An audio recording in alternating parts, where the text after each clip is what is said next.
Good morning, esteemed principal, learner teachers and my dear friends. I am Tharun Ram of class 12. With immense pride, honor and gratitude, I stand before you as the captain of Corallos. First of all, I thank the Lord Almighty for this opportunity and submit my humble prayers at His holy feet to guide me through this responsible and integral path. I once again thank our principal and our school council who have entrusted me this captainship of Corallos. And now to my fellow housemates, vice captain and the council members of Corallos. All these setbacks during the past years are our stepping stones to begin new this year. Friends, remember, to begin again with faith is to succeed. You find kids blocking the path of ants that climb up the wall. The ants spontaneously alternates its path and climbs again. You push it again, it climbs again.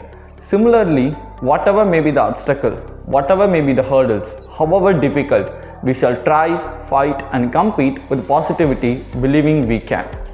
Let us improve our capability and capacity, that is progress.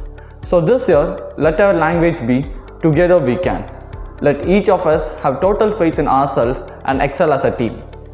Let us help each other and motivate each other, and I will always be there to support you. Thank you all once again.